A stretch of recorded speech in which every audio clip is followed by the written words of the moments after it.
Hello everybody, welcome to episode 4 of Shonen Shorts, where today I'll be going over the February 22nd issue of Weekly Shonen Jump. And this week I read the chapters of Jujutsu Kaisen Modulo, Under Doctor, Gonron Egg, and Alien Headbutt. So to begin with, Jujutsu Kaisen Modulo, it continues to follow Yuji and Maru as they try and decide how to eradicate cursed spirits from the world. And they get to discussing how the plan to simply remove cursed energy from Japanese citizens will not solve the problem, because even though Japanese citizens will not be able to create cursed spirits themselves, the people outside of Japan still produce some cursed energy, and that cursed energy flows through Japan, leading to the formation of cursed spirits, even if the Japanese didn't have cursed energy. So what Maru ends up introducing and showing to Yuji is that the color of one's soul makes, I guess, a determining factor on whether or not a certain spirit is antagonistic towards you. So, at the moment, humans and cursed spirits have different soul colors, therefore they don't get attacked.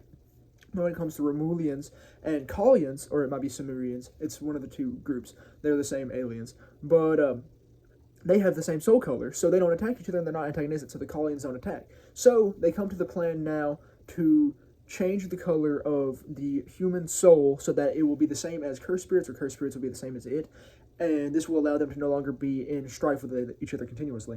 So we see that they all start to unite and hold hands, kumbaya style, to prepare to do this.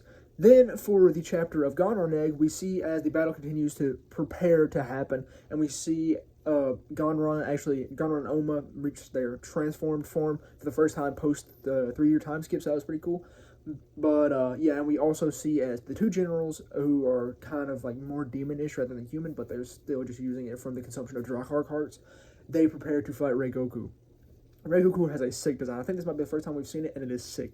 So then we move on to Under Doctor, and Under Doctor led to the continuation of the Haji and the Deaf Assassin fight, and we get a little bit of background on the Deaf Assassin. He is a young man, I believe he was only in his teens actually, I believe 18, 16, and he was raised under the Grim Reaper, who is a notorious assassin, and he ended up feeling pity for him. He ended up teaching him martial arts and teaching him sign language. And so we see his Haji and them fight, and the deaf man gets Haji in a headlock, and he's like, I'm going to kill you, but then Haji hits him in the neck with his 2 fingers and leaves him on the ground, and then he just leaves him in throes of agony.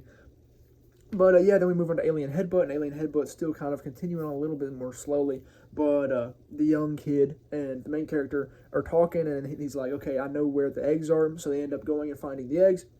Actually, the main character briefly tests his strength for a little bit by lifting up a car, but they go end up finding the eggs that the aliens left people in, because the aliens crashed down, captured some of the people, and put in these egg pod things.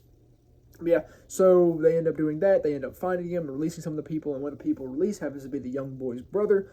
And so I'm hoping to see some action next chapter, but I don't know if we will. Sadly, this week there was no One Piece chapter due to an Oda break, but we will be back with One Piece next week. So that is all for the February 22nd issue of Shonen Jump, and thank you very much for watching episode 3 of Shonen Shorts.